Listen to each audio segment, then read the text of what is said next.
Arthur Conan Doyle. A thrilling Sherlock Holmes mystery awaits you. Let's begin. During my long and intimate acquaintance with Mr. Sherlock Holmes, I had never heard him refer to his relations, and hardly ever to his own early life. This reticence upon his part had increased the somewhat inhuman effect which he produced upon me, until sometimes I found myself regarding him as an isolated phenomenon, a brain without a heart, as deficient in human sympathy as he was preeminent in intelligence. His aversion to women and his disinclination to form new friendships were both typical of his unemotional character, but not more so than his complete suppression of every reference to his own people. I had come to believe that he was an orphan with no relatives living, but one day, to my very great surprise, he began to talk to me about his brother. It was after tea on a summer evening, and the conversation, which had roamed in a desultory, spasmodic fashion from golf clubs to the causes of the change in the obliquity of the ecliptic, came round at last to the question of atavism and hereditary aptitudes. The point under discussion was, how far any singular gift in an individual was due to his ancestry and how far to his own early training. "In your own case," said I, "from all that you have told me, it seems obvious that your faculty of observation and your peculiar facility for deduction are due to your own systematic training." "To some extent," he answered, thoughtfully. "My ancestors were country squires, who appear to have led much the same life as is natural to their class. But, none the less, my turn that way is in my veins, and may have come with my grandmother, who was the sister of Vernet, the French artist. Art in the blood is liable to take the strangest forms. But how do you know that it is hereditary?"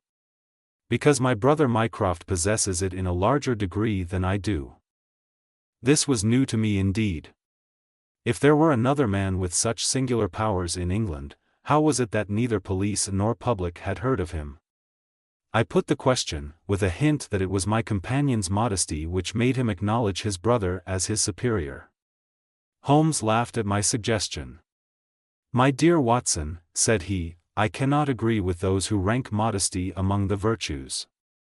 To the logician all things should be seen exactly as they are, and to underestimate oneself is as much a departure from truth as to exaggerate one's own powers. When I say, therefore, that Mycroft has better powers of observation than I, you may take it that I am speaking the exact and literal truth." "Is he your junior?" 7 years my senior."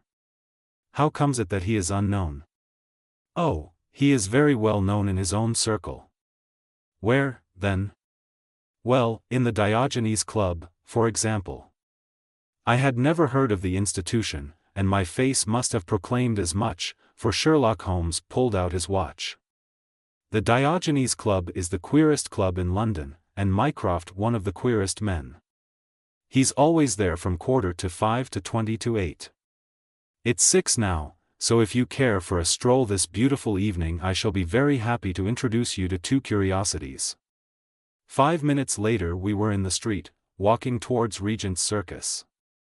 "You wonder," said my companion, "why it is that Mycroft does not use his powers for detective work.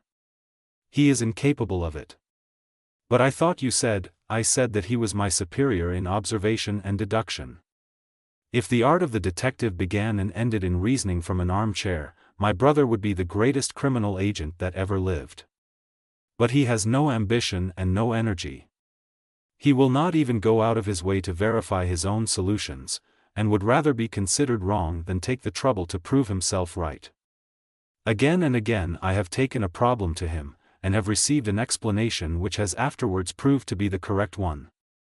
And yet he was absolutely incapable of working out the practical points which must be gone into before a case could be laid before a judge or jury." "It is not his profession, then?" "By no means. What is to me a means of livelihood is to him the merest hobby of a dilettante. He has an extraordinary faculty for figures, and audits the books in some of the government departments. Mycroft lodges in Pall Mall, and he walks round the corner into Whitehall every morning and back every evening. From year's end to year's end he takes no other exercise, and is seen nowhere else, except only in the Diogenes Club, which is just opposite his rooms." "I cannot recall the name." "Very likely not. There are many men in London, you know, who, some from shyness, some from misanthropy, have no wish for the company of their fellows. Yet they are not averse to comfortable chairs and the latest periodicals. It is for the convenience of these that the Diogenes Club was started, and it now contains the most unsociable and unclubbable men in town. No member is permitted to take the least notice of any other one. Save in the strangers' room, no talking is, under any circumstances, allowed, and 3 offences, if brought to the notice of the committee, render the talker liable to expulsion. My brother was one of the founders, and I have myself found it a very soothing atmosphere. We had reached Pall Mall as we talked, and were walking down it from the St. James's End. Sherlock Holmes stopped at a door some little distance from the Carlton, and, cautioning me not to speak, he led the way into the hall. Through the glass paneling I caught a glimpse of a large and luxurious room, in which a considerable number of men were sitting about and reading papers, each in his own little nook. Holmes showed me into a small chamber which looked out into Pall Mall, and then, leaving me for a minute, he came back with a companion whom I knew could only be his brother. Mycroft Holmes was a much larger and stouter man than Sherlock. His body was absolutely corpulent, but his face, though massive, had preserved something of the sharpness of expression which was so remarkable in that of his brother.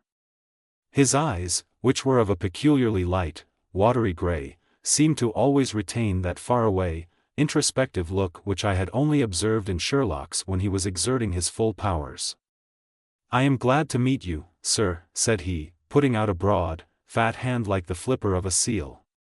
"I hear of Sherlock everywhere since you became his chronicler.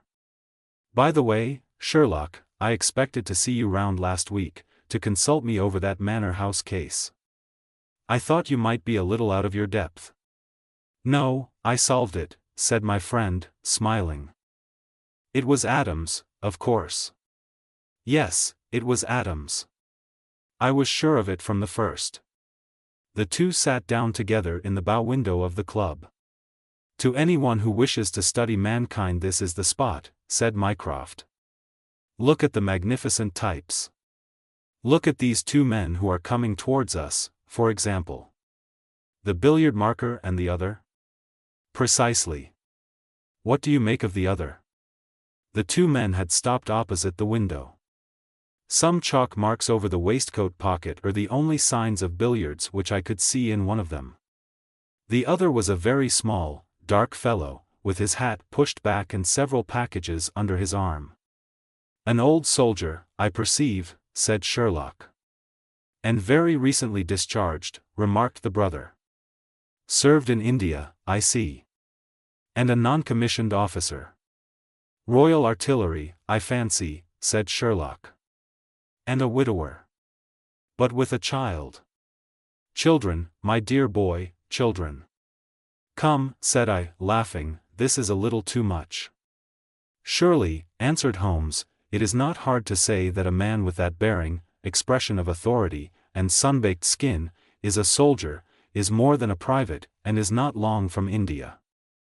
That he has not left the service long is shown by his still wearing his ammunition boots, as they are called," observed Mycroft.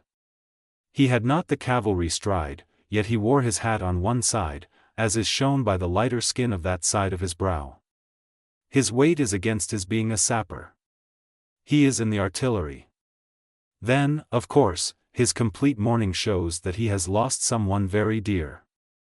The fact that he is doing his own shopping looks as though it were his wife. He has been buying things for children, you perceive. There is a rattle, which shows that one of them is very young. The wife probably died in childbed. The fact that he has a picture book under his arm shows that there is another child to be thought of." I began to understand what my friend meant when he said that his brother possessed even keener faculties than he did himself. He glanced across at me and smiled. Mycroft took snuff from a tortoise-shell box, and brushed away the wandering grains from his coat front with a large, red silk handkerchief. "By the way, Sherlock," said he, "I have had something quite after your own heart, a most singular problem submitted to my judgment. I really had not the energy to follow it up save in a very incomplete fashion, but it gave me a basis for some pleasing speculation. If you would care to hear the facts, my dear Mycroft, I should be delighted. The brother scribbled a note upon a leaf of his pocket-book, and, ringing the bell, he handed it to the waiter. I have asked Mr. Melas to step across, said he. He lodges on the floor above me, and I have some slight acquaintance with him, which led him to come to me in his perplexity. Mr. Melas is a Greek by extraction, as I understand, and he is a remarkable linguist. He earns his living partly as interpreter in the law courts and partly by acting as guide to any wealthy Orientals who may visit the Northumberland Avenue hotels. I think I will leave him to tell his very remarkable experience in his own fashion. A few minutes later we were joined by a short, stout man whose olive face and coal-black hair proclaimed his southern origin, though his speech was that of an educated Englishman. He shook hands eagerly with Sherlock Holmes, and his dark eyes sparkled with pleasure when he understood that the specialist was anxious to hear his story. I do not believe that the police credit me, on my word, I do not, said he in a wailing voice. Just because they have never heard of it before, they think that such a thing cannot be. But I know that I shall never be easy in my mind until I know what has become of my poor man with the sticking plaster upon his face. I am all attention, said Sherlock Holmes. This is Wednesday evening, said Mr. Melas. Well then, it was Monday night only 2 days ago. You understand that all this happened. I am an interpreter, as perhaps my neighbor there has told you. I interpret all languages, or nearly all, but as I am a Greek by birth and with a Grecian name, it is with that particular tongue that I am principally associated.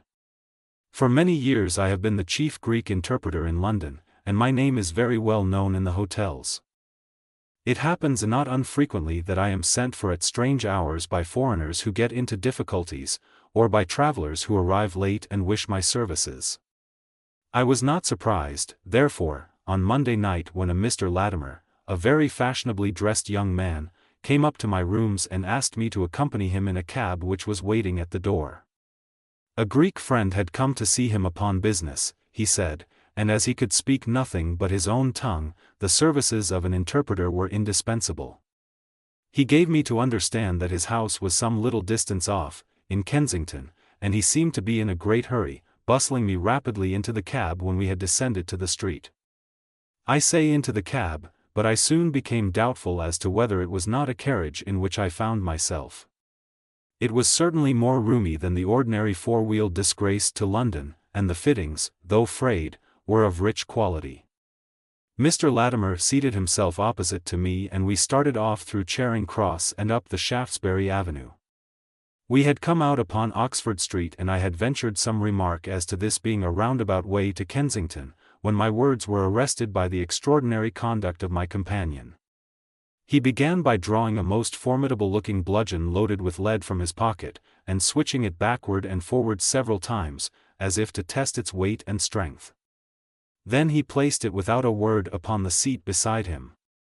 Having done this, he drew up the windows on each side, and I found to my astonishment that they were covered with paper so as to prevent my seeing through them. I am sorry to cut off your view, Mr. Melas, said he. The fact is that I have no intention that you should see what the place is to which we are driving. It might possibly be inconvenient to me if you could find your way there again. As you can imagine, I was utterly taken aback by such an address. My companion was a powerful, broad-shouldered young fellow, and, apart from the weapon, should not have had the slightest chance in a struggle with him. This is very extraordinary conduct, Mr. Latimer, I stammered. You must be aware that what you are doing is quite illegal. It is somewhat of a liberty, no doubt, said he, but we'll make it up to you. I must warn you, however, Mr. Melas, that if at any time tonight you attempt to raise an alarm or do anything which is against my interests, you will find it a very serious thing. I beg you to remember that no one knows where you are, and that, whether you are in this carriage or in my house, you are equally in my power. His words were quiet, but he had a rasping way of saying them which was very menacing. I sat in silence wondering what on earth could be his reason for kidnapping me in this extraordinary fashion. Whatever it might be, it was perfectly clear that there was no possible use in my resisting, and that I could only wait to see what might befall. For nearly 2 hours we drove without my having the least clue as to where we were going. Sometimes the rattle of the stones told of a paved causeway, and at others our smooth, silent course suggested asphalt, but, save by this variation in sound, there was nothing at all which could in the remotest way help me to form a guess as to where we were. The paper over each window was impenetrable to light, and a blue curtain was drawn across the glass work in front. It was 7:15 when we left Pall Mall, and my watch showed me that it was 10 minutes to 9 when we at last came to a standstill. My companion let down the window, and I caught a glimpse of a low, arched doorway with a lamp burning above it. As I was hurried from the carriage it swung open, and I found myself inside the house, with a vague impression of a lawn and trees on each side of me as I entered. Whether these were private grounds, however, or bona fide country was more than I could possibly venture to say. There was a colored gas lamp inside which was turned so low that I could see little save that the hall was of some size and hung with pictures. In the dim light I could make out that the person who had opened the door was a small, mean-looking, middle-aged man with rounded shoulders. As he turned towards us the glint of the light showed me that he was wearing glasses. "Is this Mr. Melas, Harold?" said he. "Yes." "Well done, well done. No ill will, Mr. Melas, I hope, but we could not get on without you. If you deal fair with us you'll not regret it, but if you try any tricks, God help you." He spoke in a nervous, jerky fashion, and with little giggling laughs in between, but somehow he impressed me with fear more than the other. "What do you want with me?" I asked. "Only to ask a few questions of a Greek gentleman who is visiting us, and to let us have the answers. But say no more than you are told to say, or," here came the nervous giggle again, "you had better never have been born."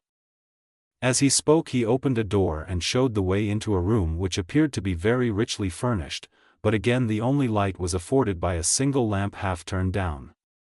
The chamber was certainly large, and the way in which my feet sank into the carpet as I stepped across it told me of its richness. I caught glimpses of velvet chairs, a high white marble mantelpiece, and what seemed to be a suit of Japanese armor at one side of it. There was a chair just under the lamp, and the elderly man motioned that I should sit in it. The younger had left us, but he suddenly returned through another door, leading with him a gentleman clad in some sort of loose dressing gown who moved slowly towards us.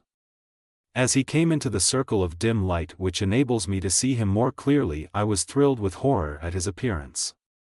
He was deadly pale and terribly emaciated, with the protruding, brilliant eyes of a man whose spirit was greater than his strength. But what shocked me more than any signs of physical weakness was that his face was grotesquely crisscrossed with sticking plaster, and that one large pad of it was fastened over his mouth. "Have you the slate, Harold?" cried the older man, as this strange being fell rather than sat down into a chair. "Are his hands loose? Now, then, give him the pencil. You are to ask the questions, Mr. Melas, and he will write the answers. Ask him first of all whether he is prepared to sign the papers." The man's eyes flashed fire. "Never," he wrote in Greek upon the slate. "On no conditions?" I asked, at the bidding of our tyrant. "Only if I see her married in my presence by a Greek priest whom I know." The man giggled in his venomous way. "You know what awaits you, then?" "I care nothing for myself." These are samples of the questions and answers which made up our strange half-spoken, half-written conversation. Again and again I had to ask him whether he would give in and sign the documents.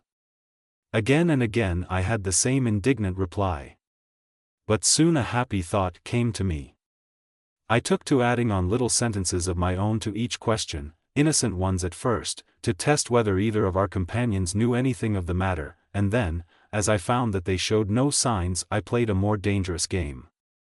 Our conversation ran something like this: "You can do no good by this obstinacy." "Who are you?" "I care not. I am a stranger in London, double quotes. Your fate will be upon your own head. How long have you been here?" "Let it be so." 3 weeks, double quotes. "The property can never be yours." "What ails you?" It shall not go to villains. They are starving me, double quotes. You shall go free if you sign. What house is this? I will never sign. I do not know, double quotes. You are not doing her any service. What is your name? Let me hear her say so. Crotides, double quotes. You shall see her if you sign. Where are you from? Then I shall never see her. Athens. Another 5 minutes, Mr. Holmes, and I should have wormed out the whole story under their very noses. My very next question might have cleared the matter up, but at that instant the door opened and a woman stepped into the room. I could not see her clearly enough to know more than that she was tall and graceful, with black hair, and clad in some sort of loose white gown. Harold, said she, speaking English with a broken accent. I could not stay away longer. It is so lonely up there with only, oh, my God, it is Paul. These last words were in Greek, and at the same instant the man with a convulsive effort tore the plaster from his lips, and screaming out, Sophie! Sophie, rushed into the woman's arms. Their embrace was but for an instant, however, for the younger man seized the woman and pushed her out of the room, while the elder easily overpowered his emaciated victim, and dragged him away through the other door. For a moment I was left alone in the room, and I sprang to my feet with some vague idea that I might in some way get a clue to what this house was in which I found myself. Fortunately, however, I took no steps, for looking up I saw that the older man was standing in the doorway with his eyes fixed upon me. That will do, Mr. Melas, said he. You perceive that we have taken you into our confidence over some very private business. We should not have troubled you, only that our friend who speaks Greek and who began these negotiations has been forced to return to the East. It was quite necessary for us to find someone to take his place, and we were fortunate in hearing of your powers. I bowed. There are 5 sovereigns here, said he, walking up to me, which will, I hope, be a sufficient fee. But remember, he added, tapping me lightly on the chest and giggling, if you speak to a human soul about this one human soul, mind well, may God have mercy upon your soul. I cannot tell you the loathing and horror with which this insignificant-looking man inspired me. I could see him better now as the lamplight shone upon him. His features were peaky and sallow, and his little pointed beard was thready and ill-nourished. He pushed his face forward as he spoke and his lips and eyelids were continually twitching like a man with St. Vitus's dance. I could not help thinking that his strange, catchy little laugh was also a symptom of some nervous malady.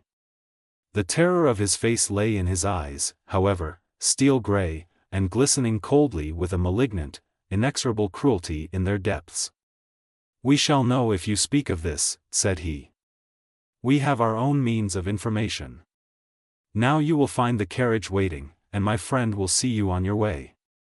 I was hurried through the hall and into the vehicle, again obtaining that momentary glimpse of trees and a garden. Mr. Latimer followed closely at my heels, and took his place opposite to me without a word. In silence we again drove for an interminable distance with the windows raised, until at last, just after midnight, the carriage pulled up. You will get down here, Mr. Melas, said my companion. I am sorry to leave you so far from your house, but there is no alternative. Any attempt upon your part to follow the carriage can only end in injury to yourself. He opened the door as he spoke, and I had hardly time to spring out when the coachman lashed the horse and the carriage rattled away. I looked around me in astonishment. I was on some sort of a heathy common mottled over with dark clumps of furze bushes. Far away stretched a line of houses, with a light here and there in the upper windows. On the other side I saw the red signal lamps of a railway. The carriage which had brought me was already out of sight. I stood gazing round and wondering where on earth I might be, when I saw someone coming towards me in the darkness. As he came up to me I made out that he was a railway porter. Can you tell me what place this is? I asked. Wandsworth Common, said he. Can I get a train into town? If you walk on a mile or so to Clapham Junction, said he, you'll just be in time for the last to Victoria. So that was the end of my adventure, Mr. Holmes. I do not know where I was, nor whom I spoke with, nor anything save what I have told you. But I know that there is foul play going on, and I want to help that unhappy man if I can. I told the whole story to Mr. Mycroft Holmes next morning, and subsequently to the police. We all sat in silence for some little time after listening to this extraordinary narrative. Then Sherlock looked across at his brother. "Any steps?" he asked. Mycroft picked up the Daily News, which was lying on the side table. "Anybody supplying any information to the whereabouts of a Greek gentleman named Paul Crottides, from Athens, who is unable to speak English, will be rewarded. A similar reward paid to any one giving information about a Greek lady whose first name is Sophie. X 2473. That was in all the dailies. No answer. How about the Greek legation? I have inquired. They know nothing. A wire to the head of the Athens police, then? Sherlock has all the energy of the family, said Mycroft, turning to me. Well, you take the case up by all means, and let me know if you do any good. Certainly, answered my friend, rising from his chair. I'll let you know, and Mr. Melas also. In the meantime, Mr. Melas, I should certainly be on my guard, if I were you, for of course they must know through these advertisements that you have betrayed them. As we walked home together, Holmes stopped at a telegraph office and sent off several wires. You see, Watson, he remarked, our evening has been by no means wasted. Some of my most interesting cases have come to me in this way through Mycroft. The problem which we have just listened to, although it can admit of but one explanation, has still some distinguishing features. You have hopes of solving it?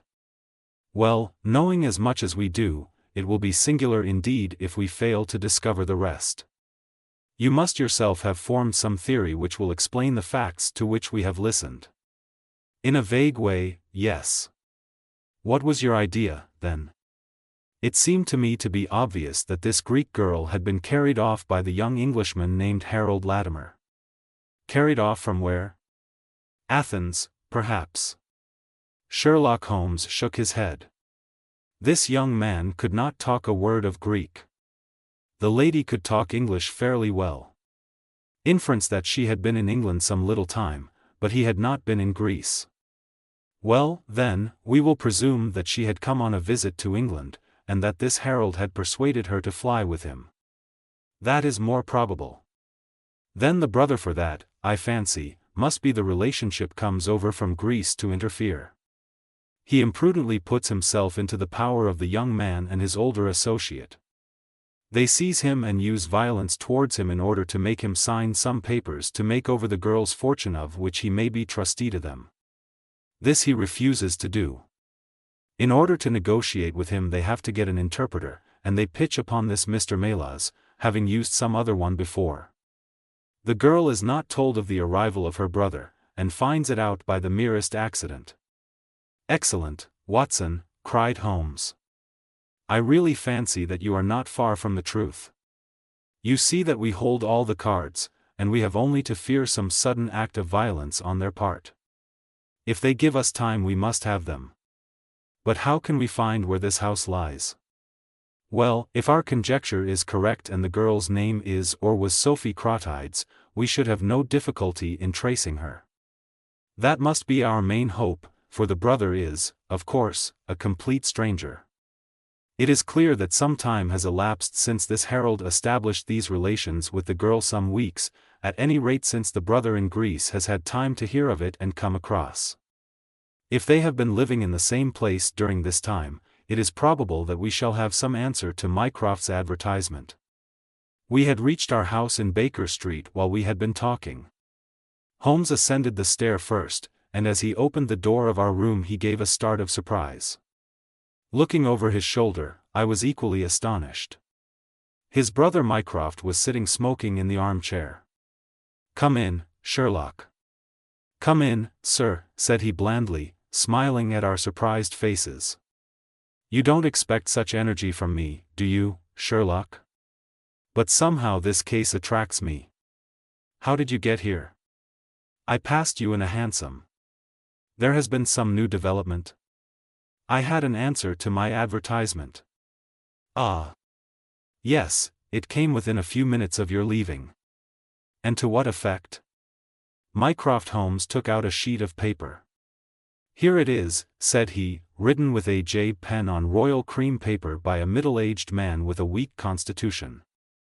Sir, he says, in answer to your advertisement of today's date, I beg to inform you that I know the young lady in question very well.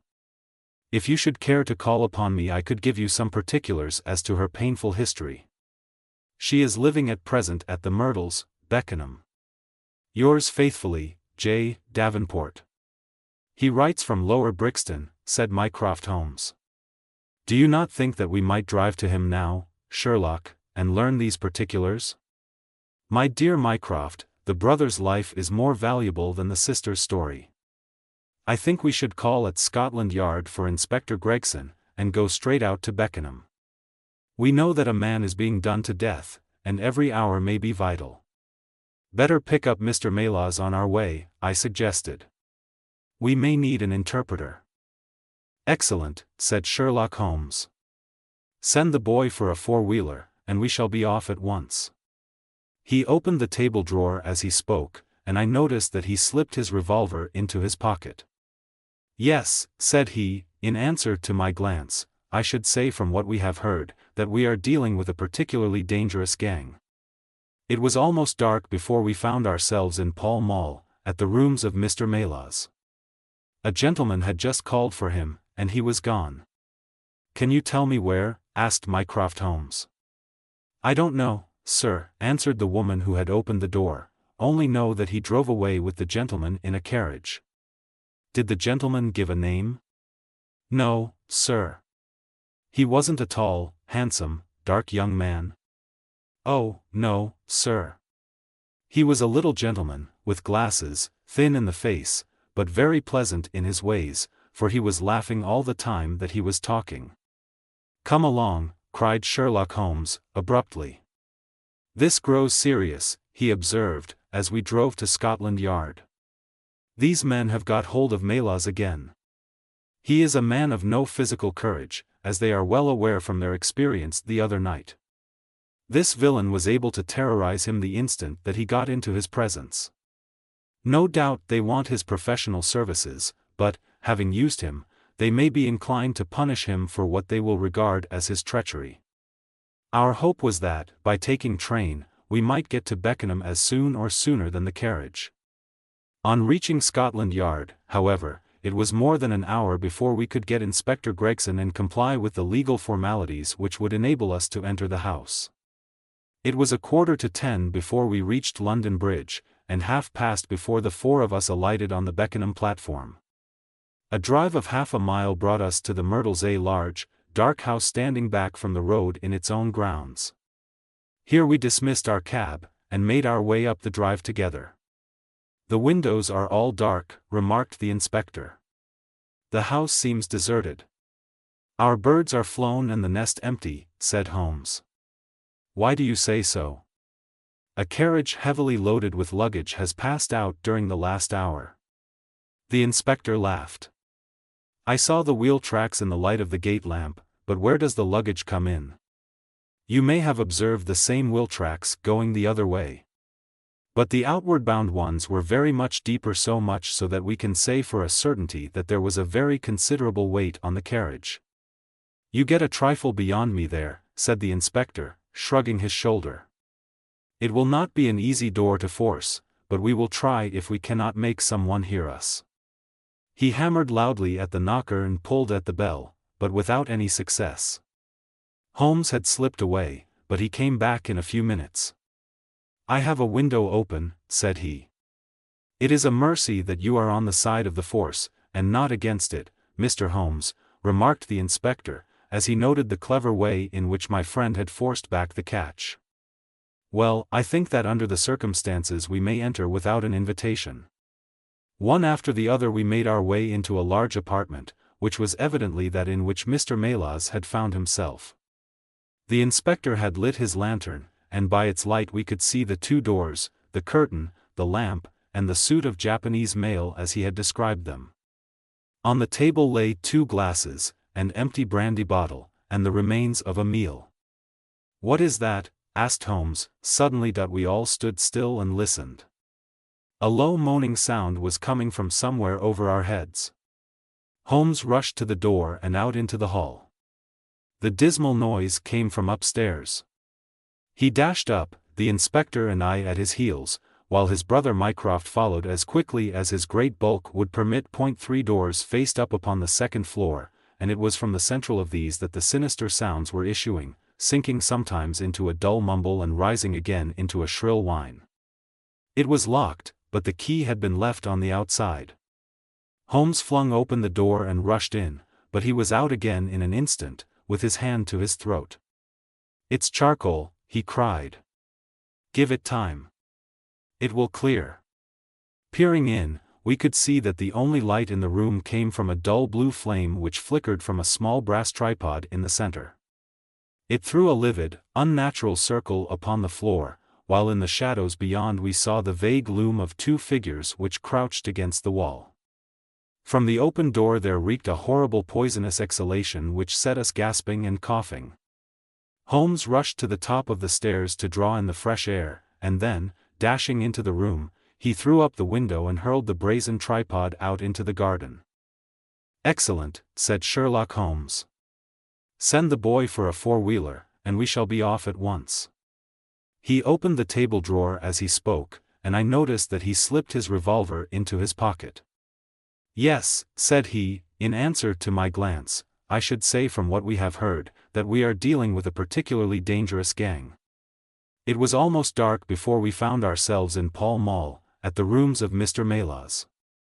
A gentleman had just called for him, and he was gone. "Can you tell me where?" asked Mycroft Holmes. "I don't know, sir," answered the woman who had opened the door, "only know that he drove away with the gentleman in a carriage." "Did the gentleman give a name?" "No, sir." "He wasn't a tall, handsome, dark young man?" "Oh, no, sir. He was a little gentleman, with glasses, thin in the face, but very pleasant in his ways, for he was laughing all the time that he was talking." "Come along," cried Sherlock Holmes, abruptly.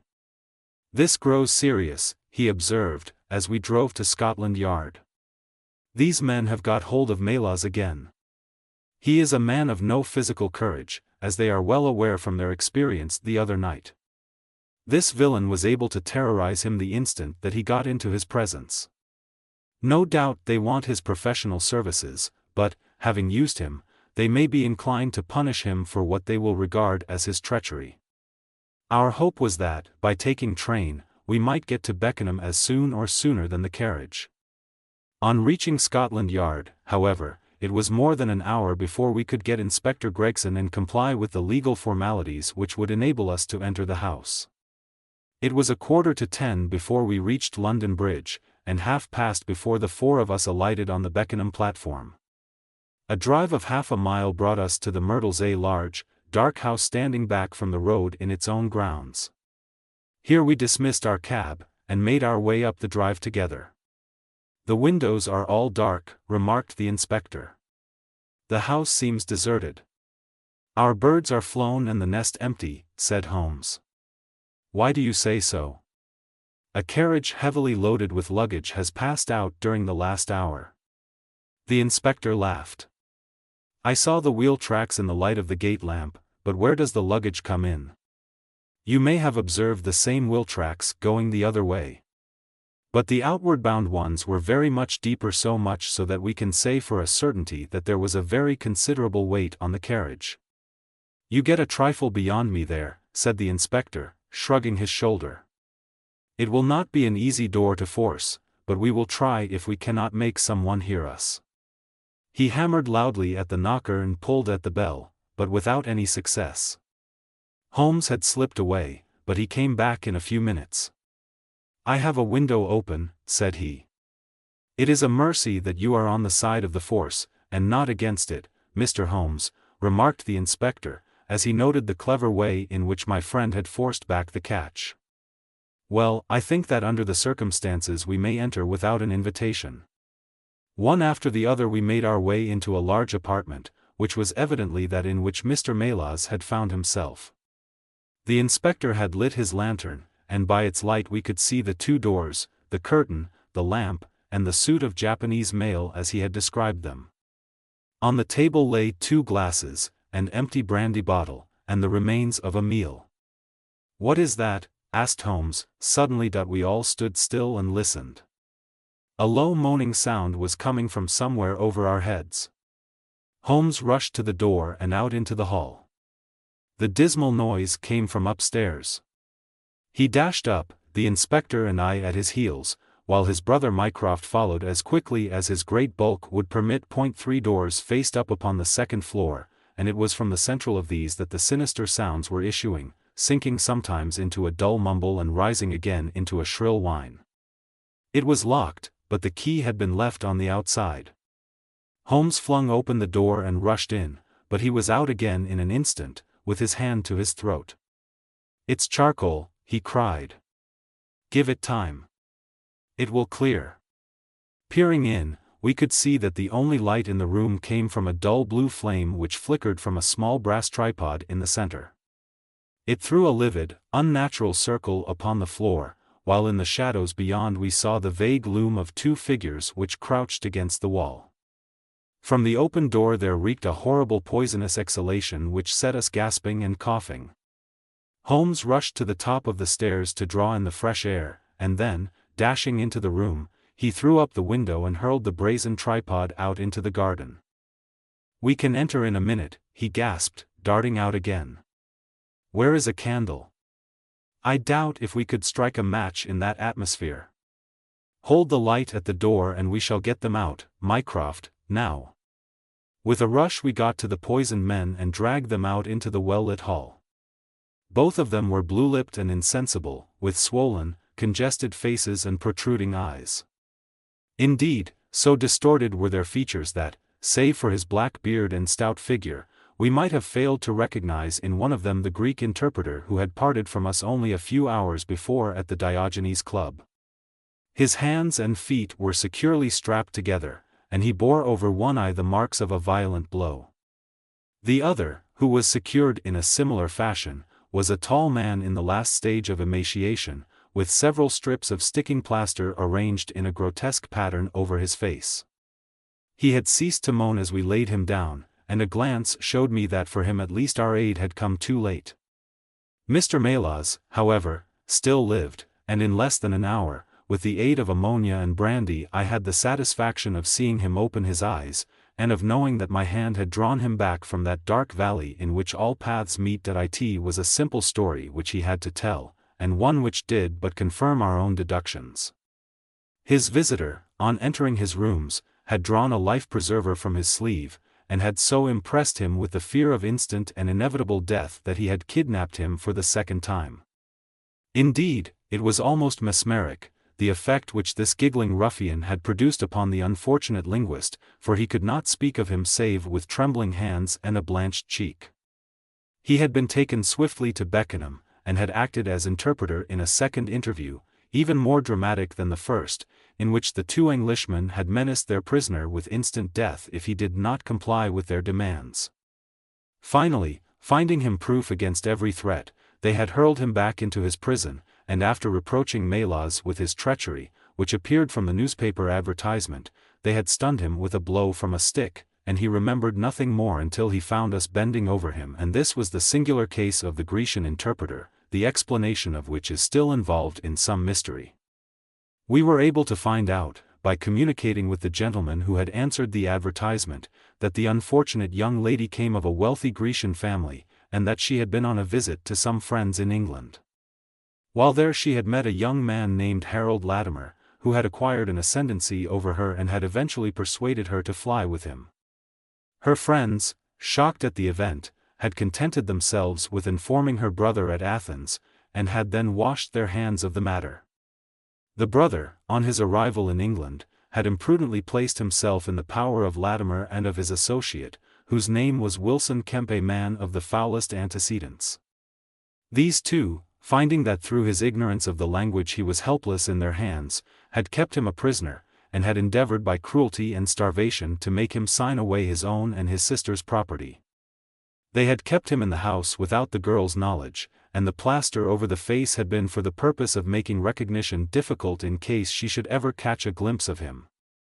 Her feminine perception, however, had instantly seen through the disguise when, on the occasion of the interpreter's visit, she had seen him for the first time. The poor girl, however, was herself a prisoner, for there was no one about the house except the man who acted as coachman, and his wife, both of whom were tools of the conspirators. Finding that their secret was out, and that their prisoner was not to be coerced, the two villains with the girl had fled away at a few hours' notice from the furnished house which they had hired, having first, as they thought, taken vengeance both upon the man who had defied and the one who had betrayed them. Months afterwards a curious newspaper cutting reached us from Budapest. It told how two Englishmen who had been traveling with a woman had met with a tragic end. They had each been stabbed, it seems, and the Hungarian police were of opinion that they had quarreled and had inflicted mortal injuries upon each other. Holmes, however, is, I fancy, of a different way of thinking, and holds to this day that, if one could find the Grecian girl, one might learn how the wrongs of herself and her brother came to be avenged.